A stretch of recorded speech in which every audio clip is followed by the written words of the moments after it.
എവിടെയാണ്? കാസർഗോഡ് കുണിയ എന്ന് പറയുന്ന സ്ഥലത്ത് ഏകദേശം ഒരു 25 ലക്ഷത്തിലധികം ആളുകൾ ഒരേ സമയം ഇങ്ങനെ ഒരുമിച്ച് കൂടും.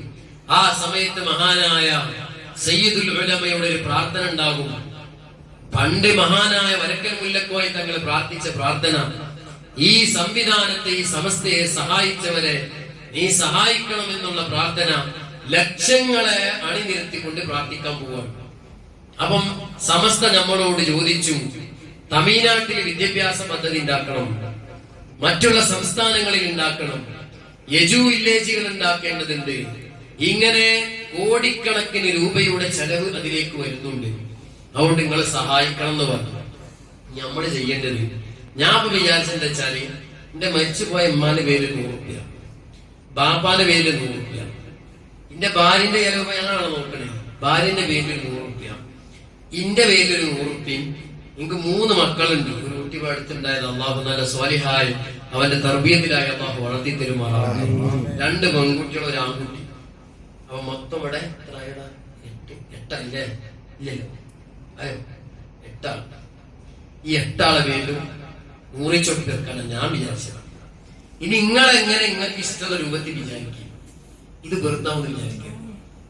ഞമ്മക്കൊക്കെ ഒരു തോന്നലുണ്ടാവും, നമ്മളെ നാട്ടുകാരുണ്ടായതുകൊണ്ട് അപ്പൊ ഇവിടെ മദ്രസ ഉണ്ടായത്, നാട്ടുകാരുണ്ടായിട്ടാണ് പള്ളി ഉണ്ടായത്. അങ്ങനെ ഒരു വാദം നമുക്ക് ഉണ്ടെങ്കിൽ ഇപ്പം ടിക്കറ്റിന്റെ വക ഫ്രീ. ഞാൻ ഇപ്പൊ 1 മാസം മുമ്പ് തമിഴ്നാട്ടിൽ പോയിട്ടുണ്ട്. തമിഴ്നാട്ടില്, ഉത്തർപ്രദേശില്, അതേപോലെ പല സ്ഥലങ്ങളിലൊന്നും ചെയ്യാം.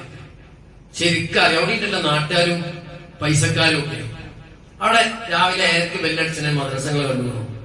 കറക്റ്റ് സിലബസിലോടുന്ന ഒരു 9 ആവുമ്പോ സലാത്തൊക്കെ ചെല്ലുന്ന ഒരു സംവിധാനം ഉണ്ടാവില്ല. അവിടെ ഇതേപോലത്തെ മഹല്ല് സംവിധാനങ്ങളിൽ, മഹല്ലിലുള്ള ഈ കൂട്ടായ ഐക്യങ്ങളിൽ ഇതൊക്കെ നിങ്ങൾ കണ്ടിട്ടുണ്ടോ? ഉണ്ടാവില്ല. ഇപ്പൊ ഈ ഇരിക്കണ ഓരോ കുട്ടിക്കും ഫാത്തിഹ സൂറത്ത് കാണാതെ കിട്ടും, അത്തഹിയ്യാത്ത് കിട്ടും. ഈ എല്ലാ കുട്ടിയും നമ്മളെ പിന്നെ സിദ്ധ്യാഖാന്റെ മോനെ, ചെറിയ കുട്ടിയാണ്, മോനക്ക് വരെ കിട്ടൂലേ? അത്തഹിയ്യാത്ത് കിട്ടൂലേ? കിട്ടൂലേ? കിട്ടും. അൽഹംദുലില്ലാഹ്. ഇവരൊക്കെ കിട്ടും. എന്റെ കാരണം ഇവിടെ നാട്ടുകാരുണ്ടായതുകൊണ്ടല്ല. ഞാൻ ഇപ്പൊ ഇവിടെ പ്രസംഗിക്കുന്നതിൽ ഞാൻ ഇപ്പൊ ഒരു ഹദീസിന്റെ നാട്ടുകാരെ ഒട്ടിച്ചെന്ന ഹദീസാണ്. ഈ ഹദീസിന് പഠിക്കാൻ കാരണം ഈ സമസ്ത ഇവിടെ ഉണ്ടായതുകൊണ്ടാണ്. ബഹുമാനപ്പെട്ട സമസ്ത കേരള ജംഇയ്യത്തുൽ ഉലമ ഈ മണ്ണിൽ പിറക്കാതെ പോയിരുന്നുവെങ്കിൽ ഈ മജ്‌ലിസൊന്നും നമ്മൾ സ്വപ്നത്തിൽ കാണൂല. ഈ ഇരിക്കണ കുട്ടികളെ തലയിലൊന്നും തൊപ്പിട്ടവരെ കാണൂല. പള്ളി ദർസ് കാണൂല, മര്യാദക്കുള്ള ഒരു മദ്രസ കാണൂല. 600 ചില്ലാനം കുട്ടികൾ രാവിലെ സൂര്യോദയത്തിന്റെ മുമ്പ് വിശുദ്ധമായ ദീന് പഠിക്കാൻ